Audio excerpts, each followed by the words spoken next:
Hello, അസ്സലാമു അലൈക്കും. എന്തൊക്കെയാണ് വിശേഷം? എല്ലാവർക്കും സുഖല്ലേ? നമ്മളെ നോമ്പ് ഇവിടെ എത്തിപ്പോയില്ല, ഇനി കുറഞ്ഞ ദിവസങ്ങളേ ഉള്ളൂ. അപ്പോൾ നോമ്പിനൊക്കെ ഉണ്ടാക്കാൻ പറ്റുന്നതായിട്ടുള്ള നമുക്ക് സ്നാക്കായിട്ടോ അല്ലെങ്കിൽ ഒരു നേരത്തെ ഫുഡായിട്ടോ ഒക്കെ ഉണ്ടാക്കാൻ പറ്റുന്ന നല്ലൊരു അടിപൊളി റെസിപ്പിയാണ്. ഈസിയാണ് ഉണ്ടാക്കാൻ, ഒരുപാട് പ്രയാസമൊന്നുമില്ല, സിമ്പിളായിട്ട് ഉണ്ടാക്കാൻ പറ്റുന്നതാണ്. ഇതിൻ്റെ ഒരു പീസ് തിന്നാൽ തന്നെ വയറ് നിറയുകയും ചെയ്യും കേട്ടോ. അപ്പോൾ എളുപ്പത്തിൽ ഉണ്ടാക്കാൻ പറ്റുന്ന ഈ ഒരു സ്നാക്ക് അല്ലെങ്കിൽ ഈ ഒരു ഐറ്റം എങ്ങനെയാണ് ഉണ്ടാക്കുക എന്നുള്ളത് നോക്കാം. കണ്ടിട്ട് ഇഷ്ടമാകുകയാണെങ്കിൽ ലൈക്ക് ചെയ്യാനും ഷെയർ ചെയ്യാനും ഒന്നും മറന്നു പോകരുത്. അപ്പോൾ ദാ ഈ ഒരു ഐറ്റം ഉണ്ടാക്കാൻ വേണ്ടി നമുക്ക് ആദ്യം തന്നെ വേണ്ടത് കുറച്ച് മൈദപ്പൊടിയാണ് കേട്ടോ. മൈദ അല്ലെങ്കിൽ ഗോതമ്പ് പൊടി നിങ്ങൾക്ക് ഇഷ്ടമുള്ള എടുക്കാം. മൈദ ആകുമ്പോൾ കുറച്ചും കൂടെ ടേസ്റ്റിയാണ്. അപ്പോൾ ഒരു 4 കപ്പ് മൈദപ്പൊടി ഞാൻ എടുത്തിട്ടുണ്ട്. അതിലേക്ക് 1 ടീസ്പൂണോളം ഉപ്പ് ചേർത്ത് കൊടുക്കുക. പിന്നെ വേണ്ടത് ഏതെങ്കിലും ടൈപ്പുള്ള ഓയിൽ കേട്ടോ. ഞാനിവിടെ വെളിച്ചെണ്ണ ആണ് എടുത്തത്. ഒരു 3 ടേബിൾ സ്പൂൺ ഒഴിച്ച് കൊടുത്താണ്. ബാക്കി വെള്ളം കൂടെ ചേർത്തിട്ട് നന്നായിട്ട് ഇതൊന്ന് കുഴച്ചെടുക്കുക. നമ്മൾ ചപ്പാത്തിക്കൊക്കെ കുഴക്കുന്ന പോലെ കുറച്ചൊരു സോഫ്റ്റ് ആയിട്ട് കുറച്ചൊരു സ്റ്റിക്കി ആയിട്ട് കുഴച്ചെടുക്കുക. ഇപ്പോൾ അത് നന്നായിട്ട് കുഴച്ച് കൊണ്ടുവന്നിട്ടുണ്ട്. ഇതിൻ്റെ ഒരു പാകം കാണിച്ചാൽ നമ്മൾ ചപ്പാത്തിക്ക് കുഴക്കൂല, ആ ഒരു പാകത്തിലാണ് വേണ്ടി കേട്ടോ. ചെറുതായിട്ടൊരു സ്റ്റിക്കി പാകം, എന്നാലും വലിയൊരു കൈമലൊട്ടലോ അങ്ങനെ ഒന്നും ഉണ്ടാവില്ല. നല്ലൊരു പാകത്തിൽ കുഴച്ചെടുക്കുക. ഇതിന് നമുക്ക് ഇനി ഒന്ന് മൂടി വെച്ചിട്ട് കുറച്ച് റെസ്റ്റ് ചെയ്യാൻ വേണ്ടി വെക്കണം കേട്ടോ. 1 മണിക്കൂറൊക്കെ വെച്ചാൽ അത്രയും നല്ലതാണ്. അപ്പോൾ അതൊന്ന് റെസ്റ്റ് ചെയ്യാൻ വേണ്ടി മാറ്റി വെക്കുക. അപ്പോഴത്തേക്ക് നമ്മൾ ഇതിൻ്റെ ഫില്ലിങ് ഉണ്ടാക്കാം കേട്ടോ. ഇപ്പോൾ ഫില്ലിങ്ങിന് വേണ്ടിയിട്ട് ഇതാ ഞാനൊരു പാത്രം വെച്ചിട്ട് അതിലേക്ക് ഞാനിവിടെ ഒലിവ് ഓയിലാണ് ചേർത്ത് കൊടുക്കുന്നത്. ഇഷ്ടമുള്ള ഓയിൽ എടുക്കട്ടെ, ഏത് ഓയിലും എടുക്കുക. ഒരു 3-4 ടേബിൾ സ്പൂൺ ഓയിൽ ചേർത്ത് കൊടുക്കുക. അതിലേക്ക് ഇതാ ഒരു 600 ഗ്രാം ചിക്കൻ എടുക്കുന്നുണ്ട്. ഞാനിവിടെ കുറച്ച് കൂടുതൽ ക്വാണ്ടിറ്റിയാണ് ഉണ്ടാക്കുന്നത് കേട്ടോ. നിങ്ങൾക്ക് ഇതിൻ്റെ എത്രയാണോ കുറവ് മതി എന്നുണ്ടെങ്കിൽ അത്രയും എടുത്താൽ മതി. അപ്പോൾ അതാ ആ ഒരു ബോൺലെസ് ചിക്കനാണ് ഞാൻ എടുത്തത്, ചെറുതാക്കിയിട്ട് മുറിച്ചതാണ് കേട്ടോ.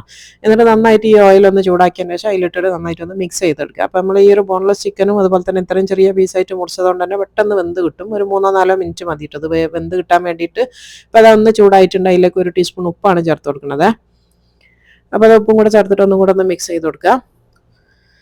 അപ്പോൾ ഈ ചിക്കൻ ചൂടാകുന്നതിനനുസരിച്ച് ഇതിൽ നിന്ന് കുറച്ച് വെള്ളം ഇറങ്ങാൻ വേണ്ടി തുടങ്ങും കേട്ടോ. അപ്പോൾ കണ്ടില്ല, അങ്ങനെ ഇതിൽ നിന്ന് വെള്ളം ഇറങ്ങും. ആ ഒരു വെള്ളം വറ്റുന്ന വരെയാണ് നമുക്കിത് വേവിച്ചെടുക്കേണ്ടത് കേട്ടോ. അപ്പോഴത്തേക്ക് ചിക്കനൊക്കെ നന്നായിട്ട് വെന്തിട്ടുണ്ടാവും. അപ്പോൾ അത് നന്നായിട്ട് വെള്ളം ഇറങ്ങാൻ വേണ്ടി തുടങ്ങിയിട്ടുണ്ട്. ഒന്ന് ചെറുതായിട്ടൊന്ന് വറ്റുന്നവരെ ഒന്ന് വെയിറ്റ് ചെയ്യാം.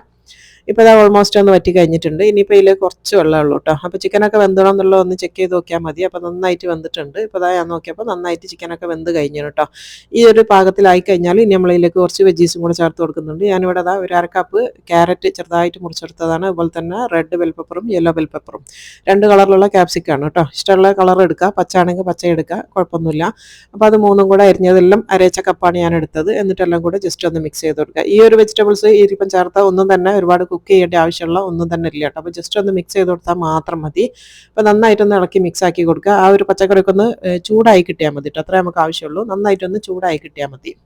അപ്പോൾ ഉപ്പ് നമ്മൾ നേരത്തെ തന്നെ ചേർത്തുകൊണ്ട് ഇനി വേണ്ടിയില്ല. ഇനിയിപ്പോൾ വേണ്ടിയെന്ന് പറഞ്ഞാൽ ഗാർലിക് പൗഡറാണ്. ഇതിപ്പം ഞാനിപ്പോൾ ഗാർലിക് പൗഡർ 1 ടീസ്പൂൺ ചേർക്കുന്നുണ്ട്. നിങ്ങളുടെ കയ്യിലില്ല എന്നുണ്ടെങ്കിൽ വെളുത്തുള്ളി ചതച്ചിട്ട് അത് ചേർത്ത് കൊടുത്താലും മതി. പിന്നെ അത് ഒരു 1/2 ടീസ്പൂണോളം കുരുമുളക് ചതച്ചതും കൂടെ ചേർത്ത് കൊടുത്താണ്. പിന്നെ വേണ്ടത് നല്ല ജീരകത്തിൻ്റെ പൊടിയാണ് കേട്ടോ. അതൊരു 1 ടീസ്പൂണോളം ചേർത്താണ്. പിന്നെ പാപ്രിക്ക പൗഡർ 1 ടേബിൾ സ്പൂൺ ചേർത്താണ്. അപ്പോൾ പാപ്രിക്ക ഇല്ല എന്നുണ്ടെങ്കിൽ നിങ്ങൾക്ക് പകരം മുളക് പൊടി ചേർത്ത് കൊടുക്കുക. ഇനി ഇതെല്ലാം കൂടെ ജസ്റ്റ് ഒന്ന് മിക്സ് ചെയ്ത് കൊടുക്കുക. ആ ഒരു പൊടികളൊന്ന് നന്നായിട്ടൊന്ന് ചൂടായി അതിൻ്റെ ഒരു പച്ചമണം ഒന്ന് മാറി വന്നാൽ മതി. നന്നായിട്ടൊന്ന് മിക്സ് ചെയ്ത് കൊടുക്കുക. ഈ ഒരു ഇളക്കലേനെ നമുക്ക് ആവശ്യമുള്ളൂ കേട്ടോ. വെജിറ്റബിൾസ് ഒക്കെ അത്രയും വെന്താൽ മതി, ഒരുപാട് അങ്ങ് വെന്ത് കുഴഞ്ഞ് വരണ്ടില്ല. അപ്പോൾ അത് നന്നായിട്ട് തന്നെ മിക്സ് ചെയ്ത് കൊടുത്തിട്ടുണ്ട്. ആ ഒരു പൊടികളെ പച്ചമണക്കം ഒന്ന് മാറിയിട്ടുണ്ട്. ഇനി ഇതിലേക്ക് ഒരു 2 ടേബിൾ സ്പൂൺ മൈദപ്പൊടിയും കൂടെ ചേർത്ത് കൊടുക്കുന്നുണ്ട് കേട്ടോ. മൈദപ്പൊടി 2 ടേബിൾ സ്പൂണാണ് ഞാൻ എടുത്തത്. മൈദപ്പൊടിക്ക് പകരം നിങ്ങൾക്ക് കോൺഫ്ലോർ ചേർക്കണമെങ്കിൽ അതും ചേർത്ത് കൊടുക്കാം.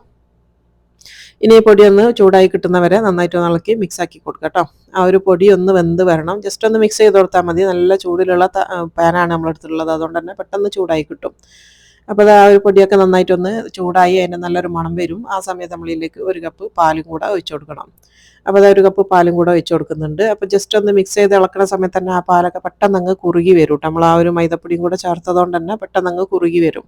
അപ്പോൾ നന്നായിട്ടൊന്ന് കുറുകി കിട്ടിയാൽ മതി. ഒരു കട്ടിയിലുള്ള ഒരു ഫില്ലിംഗ് ആയിട്ട് കിട്ടിയാൽ മതി നമുക്ക്. അപ്പോൾ അത് ചൂടാക്കുമ്പോൾ തന്നെ ഞങ്ങൾ കാണുന്നില്ല, നമ്മൾ ആ ഒരു ഒഴിച്ച പാല് കാണുന്നില്ല, നന്നായിട്ട് അതിലങ്ങ് കുറുകി വരും. ഇനിയിപ്പോൾ ലാസ്റ്റ് ഇതിൽ ചേർത്ത് കൊടുക്കുന്നത് ഇത് ചിക്കൻ പൗഡറാണ് കേട്ടോ. ഞാൻ കഴിഞ്ഞ ഏതൊരു വീഡിയോയിൽ കാണിച്ചിട്ടുണ്ടായിരുന്നു. ചിക്കൻ സ്റ്റോക്ക് വാങ്ങുന്ന പോലെ തന്നെ ആ ഒരു ക്യൂബ് വാങ്ങുന്ന പോലെ പൗഡറും വാങ്ങാൻ കിട്ടും. അപ്പോൾ അത് ഒരു 1/2 ടേബിൾ സ്പൂണാണ് ചേർത്ത് കൊടുത്തത്, ഒരു ടേസ്റ്റിന് വേണ്ടിയിട്ടാണ് കേട്ടോ. അപ്പോൾ അത് വേണ്ടാന്നുണ്ടെങ്കിൽ നിങ്ങൾക്ക് അത് ഒഴിവാക്കുകയും ചെയ്യുക, സ്കിപ്പ് ചെയ്യുക കേട്ടോ.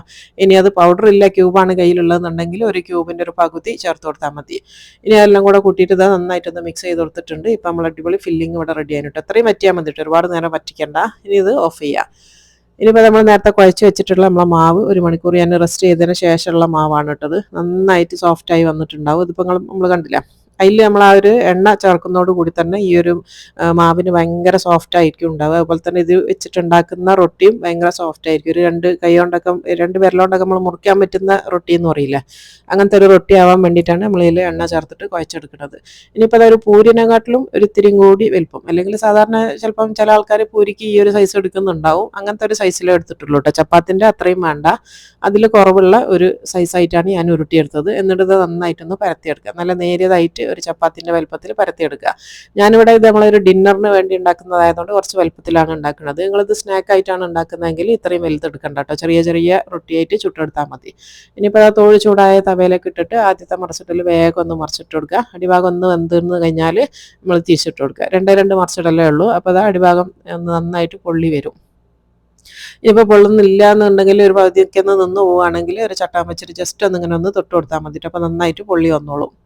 അപ്പോൾ അതുകൊണ്ടല്ലോ നന്നായിട്ട് പൊള്ളി വരുന്നുണ്ട്. ജസ്റ്റ് പിന്നെ ഒരുപാട് കളർ അങ്ങ് മാറ്റിയെടുക്കരുത് കേട്ടോ, കാണാനൊരു ഭംഗി ഉണ്ടാവില്ല. അതുകൊണ്ട് ചെറിയ തീയിലിട്ടിട്ട് ഇതേപോലെ ഒന്ന് പൊള്ളിച്ചെടുത്താൽ മതി. പിന്നെ ഇതിൻ്റെ വേവ് ഇനിയും ഉണ്ട് കേട്ടോ, നമ്മളൊന്നും കൂടെ അത് ചൂടാക്കി എടുക്കുന്നുണ്ട്. അപ്പോൾ അത്രയും വെന്താൽ മതി.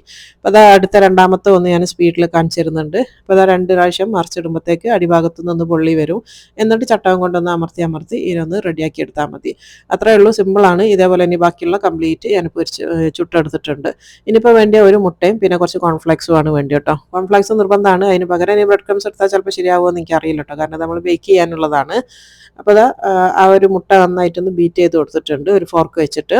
ഇനിയിപ്പോൾ നമ്മൾ നേരത്തെ ചുട്ടെടുത്തിട്ടുള്ള ഈ ഒരു റൊട്ടിൻ്റെ പേരാണ് ടോർട്ടില്ല എന്ന് പറയുന്നത് കേട്ടോ. നമുക്ക് റെഡിമെയ്ഡ് വാങ്ങിക്കാൻ വേണ്ടി കിട്ടും, അത് നമ്മൾ വീട്ടിലുണ്ടാക്കിയെന്നേ ഉള്ളൂ കേട്ടോ. ഇതാണ് ടോർട്ടില്ല. അപ്പോൾ ഈ ഒരു റൊട്ടിയിലാണ് നമ്മൾ ഉണ്ടാക്കുന്നത് കേട്ടോ. അപ്പോൾ അതാ ഒരു 3-4 ഞാൻ എടുത്തിട്ടുണ്ട്. ഭയങ്കര സോഫ്റ്റ് ആയിരിക്കും എന്ന് ഞാൻ പറഞ്ഞില്ലേ. അപ്പോൾ അതാ കണ്ട ഒന്നിൻ്റെ മുകളിൽ ഒട്ടി പിടിച്ച് കിടക്കുന്നതാണ്ട. അത്രയും സോഫ്റ്റാണ്, നമ്മളിങ്ങനെ കൈകൊണ്ട് എടുക്കുന്ന സമയത്ത് നിങ്ങൾക്ക് മനസ്സിലാവും അത്രയും സോഫ്റ്റ് ആയിട്ടുള്ള ചപ്പാത്തിയാണ്. ഇനി ഇതിനെന്താ ചെയ്യേണ്ടതെന്ന് വെച്ചാൽ രണ്ടായിട്ട് ഒന്ന് മുറിച്ചെടുക്കണം കേട്ടോ, നേർപ്പകുതിയായിട്ട്. ഇപ്പോൾ ഞാൻ പറഞ്ഞല്ലോ ഇതിപ്പോൾ കുറച്ച് വലിയ സൈസിൽ ഞാൻ ഉണ്ടാക്കുന്നത് നമ്മൾ ഡിന്നറിന് വേണ്ടി ഉണ്ടാക്കുന്നതുകൊണ്ടാണ്. നിങ്ങൾ ചായക്കുള്ള സ്നാക്കാണ് ഉണ്ടാക്കുന്നതെങ്കിൽ പൂരിനെക്കാട്ടിലും കുറച്ചും കൂടെ ചെറിയ സൈസിൽ ഉരുട്ടിയെടുത്തിട്ട് ചപ്പാത്തി ആക്കിയിട്ട് ഇതേപോലെ ചുട്ടെടുത്താൽ മതി. അപ്പോൾ സൈസ് ഒന്ന് ചെറുതാവുമല്ലോ. ഇതിപ്പോൾ വലിയ സൈസിലാണ് ഞാനിവിടെ കാണിക്കുന്നത്. ഇനിയിപ്പോൾ അതിൽ നിന്ന് മുറിച്ച് വെച്ച് ഓരോന്ന് എടുക്കുക, അതിലേക്ക് കുറച്ച് ചീസ് വെച്ച് കൊടുക്കുക. ഏത് ചീസായാലും കുഴപ്പമില്ല, ഒന്നുകിൽ ചടാറ് അല്ലെങ്കിൽ മൊസറല്ല. ഞാനിവിടെ മൊസറലാണ് എടുത്തത്. എന്നിട്ട് നമ്മൾ ഉണ്ടാക്കി വെച്ചിട്ടുള്ള ആ ഒരു ഫില്ലിങ് സെൻറ്ററിലായിട്ട് വെച്ച് കൊടുക്കുക കേട്ടോ, ട്രയാങ്കിൾ ഷേപ്പിൽ വെച്ച് കൊടുക്കുക. ഇനി ഇതിനെന്താ ചെയ്യേണ്ടതെന്ന് വെച്ചാൽ ഇത് നമുക്കൊന്ന് ഫോൾഡ് ചെയ്ത് ഒരു സമൂസ ഷേപ്പിലേക്ക് മാറ്റിയെടുക്കണം. അപ്പോൾ അത് ഒട്ടിക്കൊന്നും വേണ്ട, ജസ്റ്റ് ഒന്ന് ഇങ്ങനെ ഷേപ്പ് ചെയ്ത് എടുത്താൽ മാത്രം മതി കേട്ടോ, അല്ലാണ്ട് നമ്മളത് ഓരോ കോർണർ ഒട്ടിച്ചെടുക്കുക അങ്ങനത്തെ ഒന്നുമില്ല, ജസ്റ്റ് ഒന്ന് ഇങ്ങനെ വെച്ചാൽ മതി. അപ്പോൾ ആ ഒരു കോർണർ കറക്റ്റായിട്ട് ഞാനും ഫോൾഡ് ചെയ്തെടുത്തിട്ടുണ്ട്. അതുപോലെ തന്നെ അടിഭാഗവും ഇതാ കണ്ടില്ല, ഫില്ലിങ് കുറച്ച് ഉള്ളോട്ടാക്കി കൊടുക്കുക, പുറത്തേക്ക് അധികം വരണ്ട, ഉള്ളോട്ടാക്കിയിട്ട് ഒന്ന് ജസ്റ്റ് ഒന്നിങ്ങനെ പ്രസ് ചെയ്തെടുത്താൽ മതി. അപ്പോൾ അതുകൊണ്ടല്ലേ ഈ ഒരു രീതിയിലാണ് നമ്മളത് ഓരോന്നും ഫോൾഡ് ചെയ്തെടുക്കേണ്ടത് കേട്ടോ. ഇതിപ്പോൾ ഒരു വലിയൊരു സമൂസൻ്റെ സൈസിലുണ്ട്, അപ്പോൾ ചെറിയ സൈസിലും നിങ്ങൾക്ക് ആക്കി എടുക്കുക കേട്ടോ. അപ്പോൾ രണ്ടാമത്തെ ഒന്നും കൂടെ ഞാൻ കാണിച്ചു തരുന്നുണ്ട്. അടിയിൽ കുറച്ച് ചീസ് വെച്ച് കൊടുത്തിട്ടുണ്ട്, അതിൻ്റെ മേലെ നമ്മളെ ഫില്ലിങ്ങും വെക്കുക. എന്നിട്ട് ഇതാ ട്രയാങ്കിൾ ഷേപ്പിലായിട്ട് ഇതിനൊന്ന് മടക്കിയെടുക്കുക, ഒന്ന് ഫോൾഡ് ചെയ്തെടുക്കുക. അപ്പോൾ ആ ഒരു കോർണറൊക്കെ കറക്റ്റ് ഷേപ്പിൽ തന്നെ എടുക്കുകയാണെങ്കിൽ കാണാനൊരു ഭംഗി ഉണ്ടാവും. അതുപോലെ തന്നെ പുറത്തേക്ക് ഈ ഒരു ഫില്ലിങ് പുറത്തേക്ക് വരികയില്ല. അതിന് വേണ്ടിയിട്ടാണ് ഈ ഒരു ഷേപ്പിൽ നല്ല കറക്റ്റായിട്ട് ഫോൾഡ് ചെയ്തെടുക്കുന്നത് കേട്ടോ. അപ്പോൾ അത് രണ്ടാമത്തും അങ്ങനെ ചെയ്തിട്ടുണ്ട്. ഇതുപോലെ ഇനി ബാക്കിയുള്ള കംപ്ലീറ്റ് ഇതേ രീതിയിൽ ചെയ്തെടുക്കുക. അപ്പോൾ അത് ഞാൻ 2-3 ട്രയലാക്കിയിട്ടാണ് ചെയ്യുന്നത് കേട്ടോ, 3 എണ്ണത്തിലാക്കിയിട്ടുണ്ട്. അപ്പോൾ അത് ഇങ്ങനെ വെച്ച് കൊടുക്കുക. അപ്പോൾ അത് രണ്ടാമത്തത് ഞാൻ കാണിച്ചു തരാം. ഇനിയിപ്പോൾ അടുത്തതെന്ന് പറയുന്നത് നമ്മൾ ഈ ചെയ്ത് വെച്ചിട്ടുള്ള ഇതില്ല, അതിനെ നമ്മൾ ഒട്ടിച്ചിട്ടൊന്നുമില്ല, ഇങ്ങനെ ജസ്റ്റ് ഒന്ന് ഇങ്ങനെ കൈകൊണ്ട് പിടിച്ചാൽ മതി. ഈ ഒരു ഇത് നമ്മൾ ആ ഒരു മുട്ട ബീറ്റ് ചെയ്ത് വെച്ചില്ല, അതിലൊന്ന് മുക്കിയെടുക്കുക കേട്ടോ. ഒരുപാട് മുട്ട അതിൻ്റെ ഉള്ളിലേക്കൊന്നും പോവണ്ട, ജസ്റ്റ് അതിൻ്റെ 2 ഭാഗവും ഒന്ന് ഇങ്ങനെ ഒന്ന് മുക്കിയെടുത്താൽ മതി. എന്നിട്ട് വേഗം ആ ഒരു കോൺഫ്ലെക്സിലേക്ക് ഇട്ട് കൊടുക്കുക കേട്ടോ. 2 ഭാഗവും ഒന്ന് കോൺഫ്ലെക്സിലൊന്ന് കവർ ചെയ്ത് എടുക്കുക. അപ്പോൾ കോൺഫ്ലെക്സിന് പകരം ഇനി ബ്രെഡ് ക്രംസ് നിങ്ങൾ എടുക്കുന്നുണ്ട് എന്നുണ്ടെങ്കിൽ അത് നല്ല റോസ്റ്റ് ചെയ്തിട്ടുള്ള ബ്രെഡ് ക്രംസ് എടുക്കണം കേട്ടോ. നന്നായിട്ട് റോസ്റ്റ് ചെയ്തിട്ടുള്ള ബ്രെഡ് ക്രംസ് പകരം എടുക്കുക. അപ്പോൾ അത് നന്നായിട്ട് കോട്ട് ചെയ്ത് എടുത്തിട്ടുണ്ട്. ഇതേപോലെ നമ്മളിപ്പോൾ ചെയ്ത് വെച്ചാൽ എല്ലാം ഇതേപോലെ ഒന്ന് കോട്ട് ചെയ്ത് ഇങ്ങനെ ആക്കി എടുക്കുക കേട്ടോ. അപ്പോൾ ഞാൻ കണ്ടില്ലേ 2-3 ട്രയലാക്കിയിട്ടാണ് ഞാൻ ചെയ്തതെന്ന് പറഞ്ഞല്ലോ.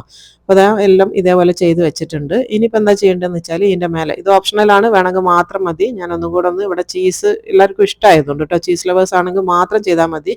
ഇല്ലാന്നുണ്ടെങ്കിൽ ഈ ഒരു ചീസ് മേൽഭാഗത്തും വരുന്ന ഭാഗം നിങ്ങൾക്ക് സ്കിപ്പ് ചെയ്ത് എടുക്കാം കേട്ടോ. ഞാൻ കുറച്ച് ചീസ് ഇതിൻ്റെ മേലെയും കൂടെ വെച്ച് കൊടുക്കുന്നുണ്ട്.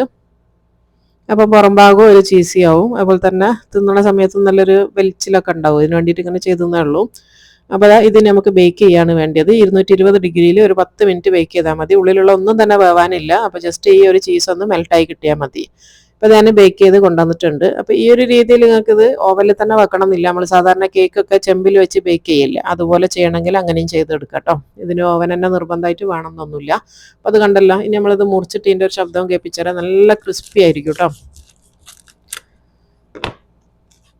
അപ്പോൾ അത് കണ്ടില്ല, നല്ല ക്രിസ്പിയാണ്, തിന്നാനും നല്ല ടേസ്റ്റാണ്. അതുപോലെ തന്നെ നല്ല ചീസും അതുപോലെ തന്നെ ചിക്കൻ്റെ ആ ഒരു ഫില്ലിംഗ് ഒക്കെ ആയതുകൊണ്ട് തന്നെ നല്ലൊരു ടേസ്റ്റാണ് കേട്ടോ. നമ്മൾ അടിപൊളി ടേസ്റ്റ് എന്ന് പറയില്ല, അങ്ങനത്തെ ഒരു ടേസ്റ്റാണ്. അപ്പോൾ നോമ്പിനൊക്കെ ഉണ്ടാക്കാൻ പറ്റിയ നല്ലൊരു അടിപൊളി ഐറ്റമാണ്. അപ്പോൾ ഇതൊക്കെ ഉണ്ടാക്കുകയാണെങ്കിൽ വേറെ സ്നാക്ക്, വേറെ പത്തിരി, വേറെ ഒന്നും വേണ്ടിയില്ല. ഈ ഒരു ഒറ്റ ഐറ്റം മതി കേട്ടോ. വയറ് നിറയാൻ ഇതന്നെ ധാരാളമാണ്.